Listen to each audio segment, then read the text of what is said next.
भवन भोपाल में अखिल भारतीय परिसंघ का प्रांतीय अधिवेशन हुआ, जिसमें प्रदेश के कोने कोने से पदाधिकारियों ने शिरकत की। राष्ट्रीय अध्यक्ष डॉक्टर उदित राज दिल्ली, डॉक्टर ओम सुधा दिल्ली सहित प्रदेश अध्यक्ष आदि ने मुख्य अतिथि सज्जन सिंह वर्मा पूर्व कैबिनेट मंत्री का आत्मीय स्वागत किया। परिसंघ के सभी जिला अध्यक्षों सदस्यों ने डॉक्टर उदित राज, डॉक्टर ओम सुधा आदि का सम्मान किया। ये जानकारी राजेंद्र खत्री ने दी। 4 घंटे चले इस अधिवेशन में सभी प्रमुख वक्ताओं ने अपनी अपनी बात रखी। अनुसूचित जाति और जनजाति पर इस सरकार द्वारा हो रहे अत्याचारों, उनकी बुरी दशा पर, उनके आर्थिक और शारीरिक शोषण पर, उनके परिश्रम पर और बढ़ती बेरोजगारी पर चिंता व्यक्त करते हुए सबको एक साथ मिलकर लड़ाई लड़नी होगी। अंत में आभार के बाद सभी ने एक साथ भोजन किया। से राजेंद्र खत्री, मैं परिसंघ से करीब 4 साल से जुड़ा हुआ हूँ और सुधा साहब और मैं और डॉक्टर साहब से मैं बहुत उनके विचारों से मैं सहमत हूँ।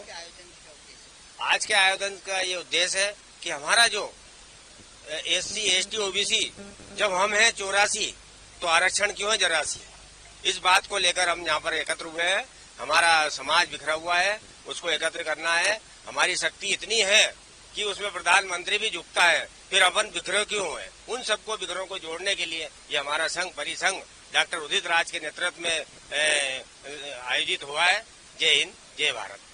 मैं इंजीनियर AR सिंह, प्रदेश अध्यक्ष अखिल भारतीय परिसंघ मध्य प्रदेश। अनुसूचित जाति जनजाति संगठनों का अखिल भारतीय परिसंघ का मध्य प्रदेश में प्रांतीय सम्मेलन आयोजित किया जा रहा है। हिंदी भवन में है और हमारे इसमें मुख्य अतिथि राष्ट्रीय अध्यक्ष डॉक्टर उदित राज जी पधार रहे हैं। इसमें मुख्य मुद्दे हैं पदोन्नति में आरक्षण बहाल हो, बैकलॉग पदों को भरा जाए, उच्च न्यायपालिका में आरक्षण हो, निजी क्षेत्र में आरक्षण हो, दलित आदिवासियों पर मध्य प्रदेश में जो अत्याचार बढ़ रहे हैं उसकी रोकथाम के बारे में हम सब मिलकर चर्चा करेंगे। इसी को लेकर हम लोग क्रांति सम्मेलन कर रहे हैं। यह हमारा हर साल क्रांति सम्मेलन होता है, उसी के अंतर्गत इस वर्ष 2023 का भोपाल में आयोजित किया जा रहा है। सिंह साहब, लगातार तो आदिवासियों पे हमला हो रहा है, महिलाओं पे अत्याचार हो रहा है और आप कई बार प्रांतीय सम्मेलन भी कर चुके हैं और इस प्रकार की बात हर बार भी सुनने को आई कि हम कुछ करेंगे, मगर संगठन कुछ कर नहीं पाता। क्या कारण है और इस बार क्या कुछ नई रणनीति बनेगी? देखिए, ये हजारों वर्षों की जो मानसिकता है लोगों की SC, ST के प्रति, वो इतनी जल्दी जाने वाली है। 1000 वर्ष तो 500 वर्ष तो लगेंगे। लोगों की जब तक मानसिकता ठीक नहीं होगी, अत्याचार होते रहेंगे। हम लोग अपने लोगों को जागृत करते हैं। जो अत्याचार करता है तो उसको पुलिस FIR दर्ज कराएं, तो सख्ती बरतें। पुलिस प्रशासन को हम लोग डेलीगेशन देते हैं। तो जब ये होती है तो ज़रूर लोग थोड़ा डर होता है और अत्याचार कम होने की संभावना रहती है। अनुसूचित जनजाति की बात करते हैं तो लगातार कहीं ना कहीं सीवेज में डूबने से हमेशा मौत नगर निगम द्वारा दिखाई जा रही है। प्रदेश सरकार में हर अखबारों में भी छप रहा है। तो इनके लिए कोई रोकथाम के लिए कि बिना मास्क के, बिना उपकरण के, या इन अधिकारियों पर भी कोई एक्शन होना चाहिए जो इस प्रकार से इन्हें उतारते हैं? देखिए, ये जो सफाई कर्मियों की ये समस्या बहुत बड़ी है और इंडिया लेवल की है और ये कॉन्ट्रैक्ट प्रथा है। हम चाहते हैं इसको बंद किया जाए। सफाई कर्मियों के साथ बहुत अन्याय हो रहा है।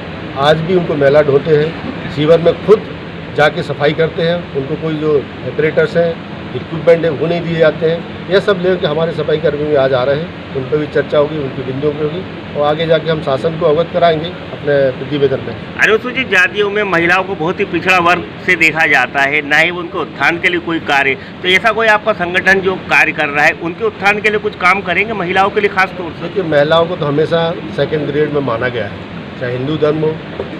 और तो बाबा साहब ने सबसे पहले महिलाओं की बात की थी। जो स्थिति महिलाओं की सामान्य में है वो स्थिति SC, ST से उनकी है। सामान्य महिलाएं भी अपने परिवार में द्वितीय नागरिकता रहती है, उनको भी सम्मान नहीं दिया जाता। हमारा तो सभी महिलाएं एक है और पुरुष और महिलाएं सब एक होना है। कब तक सहते रहेंगे इस टाइप की तकलीफ? देखिए, ये तो उनसे पूछना चाहिए जो अत्याचार करते हैं कि आप कब तक करते रहेंगे।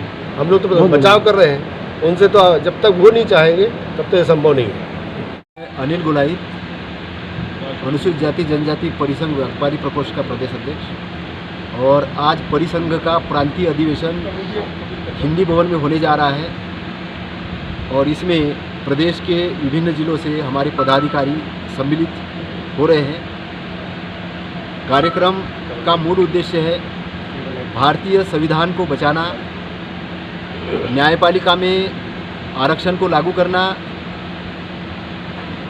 बजट में व्यवसायिक प्रावधान करना, SC/ST के ऊपर जो उत्पीड़न हो रहा उसको रोकना, प्रमोशन में आरक्षण, बेकलाग पदों की पूर्ति और पुरानी पेंशन बहाल करना और इसके अलावा सामाजिक जन चेतना तैयार करके समाज का व्यावसायिक दृष्टिकोण तैयार करना और आने वाले समय में SC/ST को और अन्य पिछड़े लोगों को प्रतिनिधित्व मिले, इसके लिए कार्य करना, ये हमारे कार्यक्रम का आज का उद्देश्य है, जिसमें हमारे प्रांतीय अध्यक्ष उदित राज साहब भी सम्मिलित हुए हैं, वो आ चुके हैं।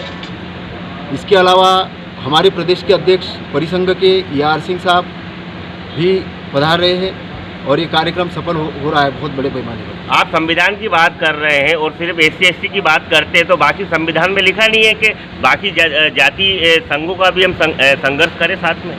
बिल्कुल, हम सभी लोगों के संविधान जो लिखा है भारत के सभी लोगों के लिए, सभी महिलाओं के लिए, SC/ST, OBC, माइनॉरिटी और जनरल सबके लिए लिखा है। भारतीय संविधान जो है ये मौलिक अधिकार प्रदान करता है, सबको समानता देता है। लेकिन भारत के अंदर में कुछ मनुवादी ताकतें भी है कि जो संविधान की जगह मनुस्मृति लागू करना चाहते हैं। उनको वर्ण व्यवस्था और जाति व्यवस्था चाहिए, उनको महिलाओं का शोषण करने का बड़ा मज़ा आता है। जैसे मणिपुर की घटनाएं जो हुई है, एक सोशल लेवल पे बड़ी दुर्भाग्यपूर्ण और गलत घटनाएं हुई है, जिसका हम पूर्ण जोर से परिसंघ की तरफ से विरोध करते हैं और माननीय प्रधानमंत्री, गृह मंत्री जी को निवेदन करते हैं कि लाइन ऑर्डर को कंट्रोल करे और शांति प्रस्थापित करे। लगातार महिलाओं में तो अत्याचार चल ही रहा है, मगर प्रदेश सरकार भी इसको नहीं कर पा रही, तो आप किस प्रकार से इसकी रोकथाम करवाएंगे? हम जन चेतना के माध्यम से करेंगे, क्योंकि क्या होता है कि हम लोग पड़ोस में भारत के व्यक्ति करके नहीं जानते, हम धर्म के विशेष में बात करते हैं कि ये हमारे पड़ोस में ये धर्म का रहता है, इस जाति का रहता है। तो हमें चेतना निर्माण करनी होगी कि हम भारतीय लोग हैं, हम एक लोग हैं और हमें शांति स्थापित करने का पूर्ण अधिकार संविधान देता है। क्योंकि भारत को अभी हमें गुलाम नहीं देखना है। जैसे कि 55,000 मुस्लिम आए थे, उन्होंने गुलाम किया, 1 लाख अंग्रेजों ने गुलाम किया और हमारे देश की जो जनसंख्या इतनी बड़ी होने के बाद में ये गुलाम क्यों हुए? क्योंकि ये जाति और वर्ण व्यवस्था में बटे हुए लोग थे, ये छुआछूत से पीड़ित लोग थे, इसके कारण हमारा देश गुलाम हुआ। उस गुलामी को हम दोबारा लाना नहीं चाहते, इसलिए हम संविधान की बात कर रहे हैं। क्योंकि संविधान आपने लिखा है कि सफाई कर्मियों के आधुनिकीकरण, सुरक्षा का उपकरण दो, मगर आज सालों हो गए ना किसी को उपकरण मिलते हैं और लगातार उनकी मौत होते जा रही है सीवर में उतर कर। तो आप लोग इसके ऊपर कोई एक्शन लेना चाहेंगे या कुछ कहना चाहेंगे? क्योंकि बंद तो हो नहीं रहा है, ना ही उपकरण मिल पाते हैं, आप कैसे करेंगे इसको फिर? नहीं, सबसे पहले तो मैं हमारे माननीय पंतप्रधान जो नरेंद्र मोदी साहब हैं, इनको धन्यवाद देता हूं कि चंद्रयान 3 के लिए इन्होंने बहुत बधाई दी है कि हमारा देश विश्व के अंदर में मतलब यान ले जाने में भी कामयाब हुआ है। लेकिन वही साइंटिस्ट, बहुत सारे साइंटिस्ट हैं, ये सीवर में जो उतरने वाले हमारे जो वाल्मीकि भाई लोग हैं, इनकी जाने जा रही, उसके लिए उपकरण नहीं बना रहे हैं। तो ये जानबूझ के कर रहे हैं ऐसा मुझे लगता है। मैं उसके आक्षेप नहीं कर रहा हूँ, क्योंकि हमारे यहाँ टैलेंट की कमी नहीं है, टैलेंट बहुत है और मीडिया तो अपने लेवल पे कवर करती है, लेकिन बहुत सारे आंकड़े नहीं आ पाते हैं, वो भी एक इंसान है। और आज हम गांधी जी की बात करते कि गांधी जी समानता की बात करते थे, गांधी जी का शासन चाहते, बाबा साहब समानता की बात करते हैं, हम सारी चीज़ देश की बात करते हैं, लेकिन वाल्मीकि भाइयों के तरफ हमारा ध्यान नहीं है, उनको हम इंसान नहीं समझ रहे हैं अंदर से। केवल चुनाव जब आता है, हम उनके पैर धोकर पानी पिलाने में और हाथ में झाड़ू लेके झाड़ू पोंछने में हम ऐसा समझते हैं कि हमने बहुत बड़ा तीर मार दिया। ये हमारी मानसिकता है, क्योंकि ये मानसिकता गुलामी की मानसिकता है। तो जो लोग ऐसी मानसिकता रखते हैं, उनसे मेरा निवेदन है कि वाल्मीकि भाई भी एक हमारे लेवल के लोग हैं, इनको भी पूर्ण सम्मान देने का अधिकार है। और बाबा साहब ने एट्रोसिटी एक्ट से लेकर सारी चीज़ों का जो प्रावधान कांग्रेस के समय में हुआ है, और बाबा साहब ने भी जो छुआछूत के विरोध में जो कानून बनाए हैं और सबको समान लाने का जो काम किया संविधान के माध्यम से, उसको अभी लागू नहीं किया गया। इसलिए हमें संविधान को लागू करने वाली जमात बनना है। तो मैं वाल्मीकि भाइयों से यही निवेदन करता हूं कि वो भले ही मर जाए, लेकिन वो शिविर में नहीं उतरे। मैं उनको बोल रहा हूँ। माननीय बाबा साहब अम्बेडकर साहब का ये कहना था कि एजुकेशन को लेकर ध्यान दे वाल्मीकि समाज, मगर आज पढ़ाई को लेकर, एजुकेशन को लेकर उसी हिसाब से तरक्की नहीं कर पा रहा है वाल्मीकि समाज। क्या वजह रही? नहीं, उसकी वजह ये है कि देखिए क्या होता है कि उन्हें ये समझाया गया है कि सफाई करना सबसे बढ़िया काम है, सफाई करोगे तो आप अगले जन्म में उच्च वर्णीय बन के तैयार हो जाओगे, मतलब पैदा होगे उच्च घरों में। तो ऐसा एक उनको मानसिक दृष्टिकोण दिया गया उसके कारण।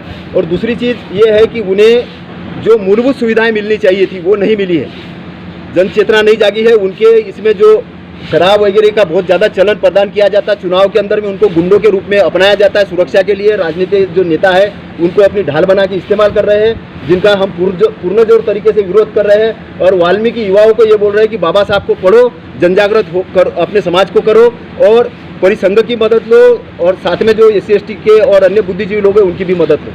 प्रदेश सरकार को क्या चेतना देना चाहते हैं आप? मैं माननीय हमारे जो मुख्यमंत्री है शिवराज सिंह चौहान जी, जो OBC के अंदर में आते हैं, उनसे ये निवेदन करता हूं कि वो भी एक पीड़ित समाज से है। उनको भले मुख्यमंत्री पद मिला है लेकिन उनके लोग आज भी पीड़ित है। और जो कैटेगरी 4 के अंदर आते वर्ण व्यवस्था के हिसाब से, तो आज भी OBC के अंदर की जनगणना MP के अंदर लागू नहीं हुई है। OBC को भी अभी पूर्ण रूप से प्रतिनिधित्व नहीं मिला है। OBC को प्रतिनिधित्व मिलना जरूरी है। OBC को प्रतिनिधित्व मिलेगा, SC को भी मिलेगा और ST को भी मिलेगा और वाल्मीकि को भी मिलेगा। धन्यवाद। आज अखिल भारतीय परिसंघ की एक बैठक है और उसमें हमारे राष्ट्रीय अध्यक्ष उदित राजू जी पधार रहे हैं और हम उनका भोपाल में स्वागत अभिनंदन करने के लिए खड़े हैं, क्योंकि मैं एक संत रविदास फाउंडेशन का अध्यक्ष हूँ। इस नाते हमारी जिम्मेदारी बनती है कि हम सभी लोग यहाँ पर उपस्थित रहकर उनका स्वागत करें और जो आदेश होगा हमारे राष्ट्रीय अध्यक्ष जी का उसका पालन हमारे पूरा समाज करता है और करता चला आ रहा है। दिल्ली